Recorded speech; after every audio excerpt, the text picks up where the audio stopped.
Feminism. This episode is steeped in massive amounts of feminism, which means no matter what I think of this episode, I'm going to get hate for it. If I hate this episode, I'm going to get hatred from SJWs, or feminists, or both. If I love this episode, then I'll get hatred from anti-feminists and anti-SJWs.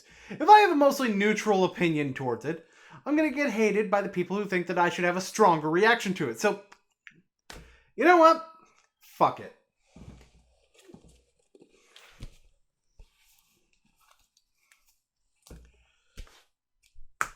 Bring it on!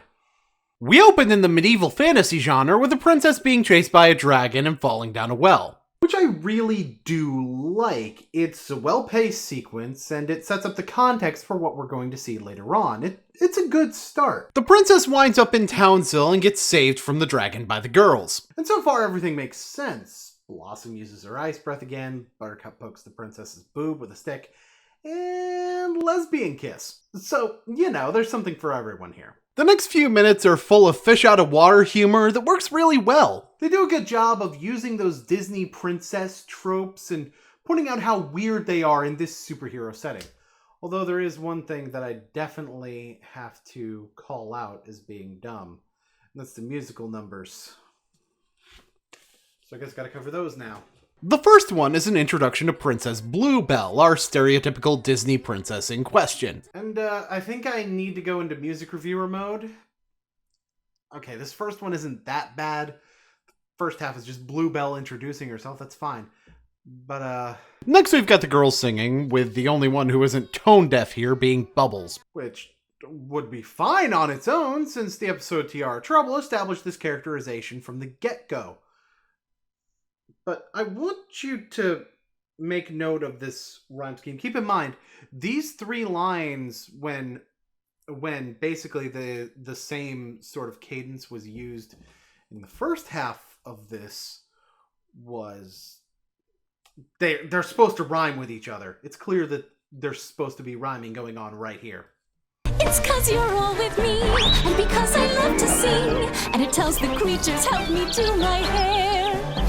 I mean, me and sing is a hard rhyme, so there's that, but the biggest problem is the fact that it ends on a complete non-rhyme. Hair doesn't rhyme with anything that's been said during these two stanzas. Here's how I would change that, just taking like 10 seconds to come up with something. It's because I am here, we'll sing without a care, and it tells the creatures help me do my hair. I mean, yeah, the first two lines still have a hard rhyme in mind, but it comes closer to the Disney-esque sort of style of songwriting, not to mention, it doesn't end on such an abrupt, strange note.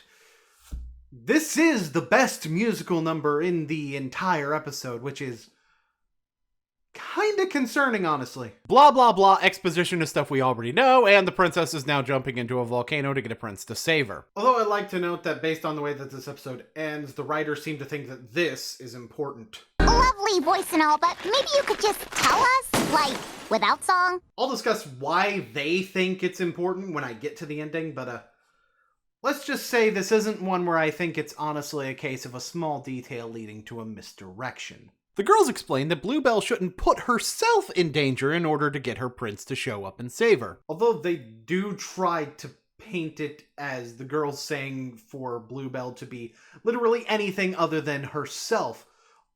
Even though, you know, right here, Buttercup's the only one who has anything negative to say about Bluebell's actual personality. Seriously, all Blossom and Bubbles do is provide examples of things she could do with her life other than attempted suicide! I want my audience to make note of the fact that she's literally attempting suicide to get a man here and in other places as well, because that's going to be important to why the ending is stupid.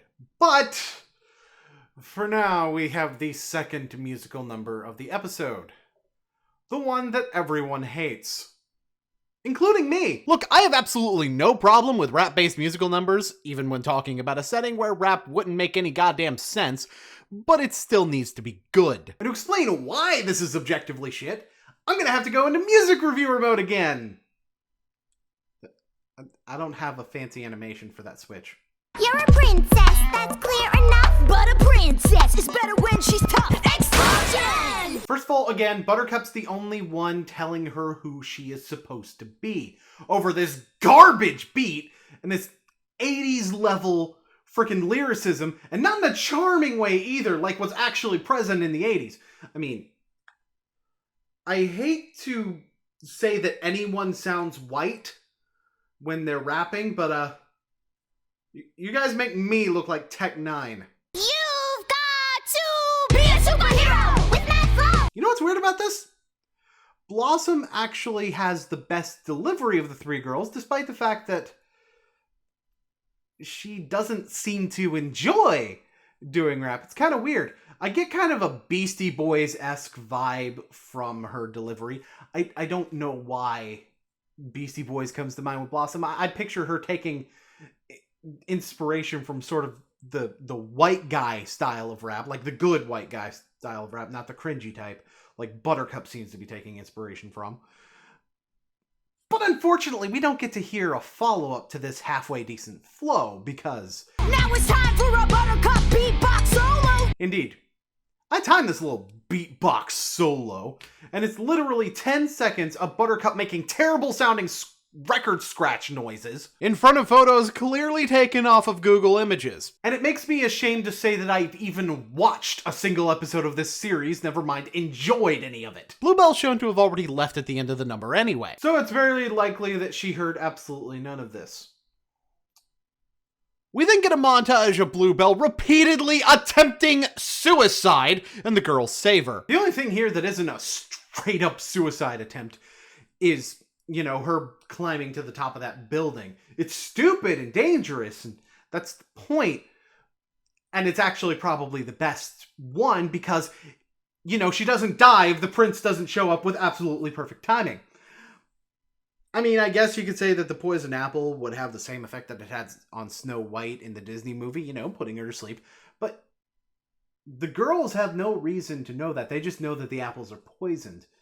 And we as the audience have no reason to know that necessarily either. I'm back, motherfucker! The dragon kidnaps the girls. With ease. Okay, look. There have been instances where the girls needed assistance in order to get through an obstacle that they should have easily been able to overcome themselves. Now, normally, there's an explanation for why they aren't at full power. The main example I can bring up of this not making sense comes from Princess Buttercup. Anyway, Buttercup powers out of the mech's grip, which she could have done at any time if she was able to do it now, by the way. And I could even argue there that she may have just found it pointless to break free if she wasn't going to be able to beat the mech by herself. Thus, she was saving her strength for when she had the assistance of the other girls, which is fine. Although they really should have been able to break free of the dragon's grip pretty easily. As a reminder, Bubbles can lift a building over her head with incredible ease, as shown in Tiara Trouble. We haven't really seen a feat of strength from Blossom, so, you know, it's possible that she's physically weaker, but I doubt it. And Buttercup, again, has broken free of something's grip without help before.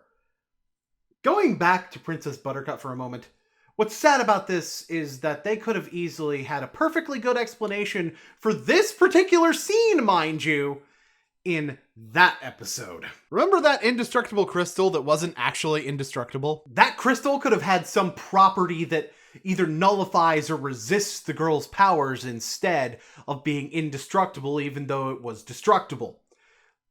I mean, it could have been magic. Magic could have been the thing that was keeping the girls from being able to break it. Derbitants maybe don't operate on magic, therefore they're able to break it much more effectively. Not to mention their ability to actually, you know, destroy things. And, you know, what really doesn't help in this situation is the fact that, they literally never struggle. I mean, honestly, if it were what the crystal was made of, they could have even had it where the dragon's scales are made of that material that's preventing them from actually being able to fight back with any sort of effectiveness. I mean, fucking Christ, if you're going to have the girls be in trouble, at least give us a good reason for them to be in trouble. But, whatever, that's enough about a giant fucking plot hole that completely destroys this episode. Let's focus on something else that destroys this episode. The last musical number. I have really had it.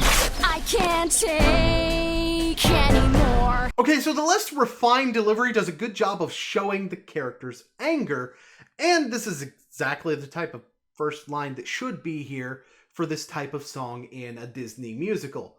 I like this. This is good. No complaints thus far. That's supposed to be me. I should be the dragon's prisoner. You rhymed any more with prisoner. No, seriously. That was supposed to be the rhyme. Because there's no rhyming with these two words going on anywhere else. Don't believe me? I'm gonna play the other parts. I've been helpless for far too long. See? Not there either. Although, wait a minute, isn't the point that you want to be helpless? You want someone else to have to rescue you instead of rescuing yourself, so you want to be helped and not help yourself. Therefore, you want to be helpless. Mixed signals. Gotta grasp my destiny. I believe there's no damsel in distress better than me. Okay, so once again, the first half of this entire stanza has nothing to do with rhyming anything. Honestly, the second half is pretty decent. I liked it, but could have been done so much better. I'm gonna rewrite this one too. Admittedly, I had to put in a little bit more effort than I had to put in the last one. You know, last one it took me like 10 seconds to come up with something. This time it took me 20 seconds. But hear me out. I have really had it. I can't take anymore.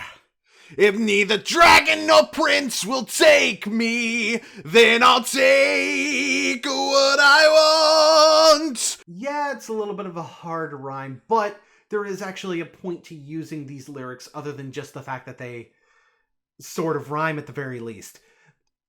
You see, it actually does better at explaining her new mindset than for her to say that she still wants to be a prisoner. It shows that, hey, if the dragon's not going to let me be the dragon's prisoner, then I'm going to take what I want. Clearly, I have been helpless for far too long. It actually transitions into the second part, where she's becoming more assertive. Bluebell whips the dragon's ass like it owes her money, and then Prince Charming shows up. And if this episode were to end right now, then I'd say it was a bad episode, but I wouldn't say that it was a train wreck.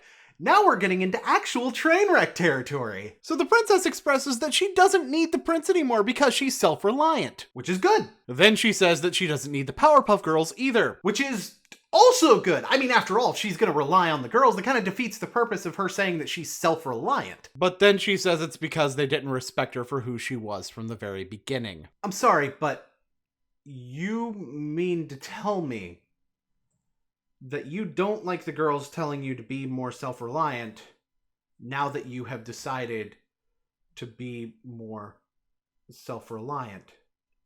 See, there are small details that do point to this conclusion. That's fine. That's perfectly okay.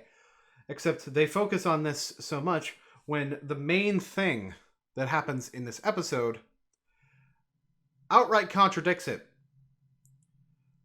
Or do I need to remind you about how many times this girl attempted suicide? Of course the girls are going to intervene and say that you should be a little bit tougher if you're attempting suicide repeatedly. Look, if you want to wait for a man, if you want a man to come and save you, that's fine.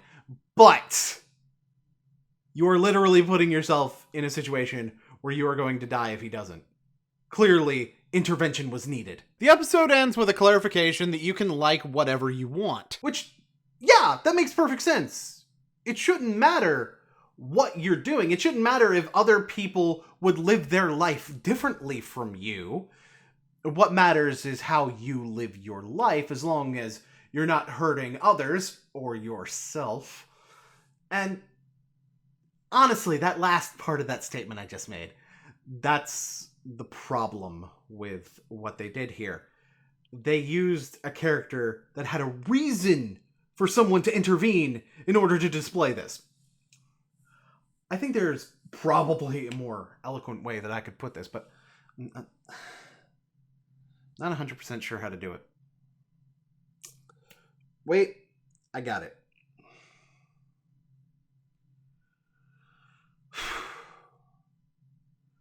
I can't believe they aired this travesty, a propaganda piece for feminists to preach. They came so close, but the message turned out gauche, simply because of the character they chose. The musical number sucked, especially the rap one. It feels like it was rushed, and their message was undercut. No, it's not quite the worst, but far from the best. Put this one in the dirt. Laid to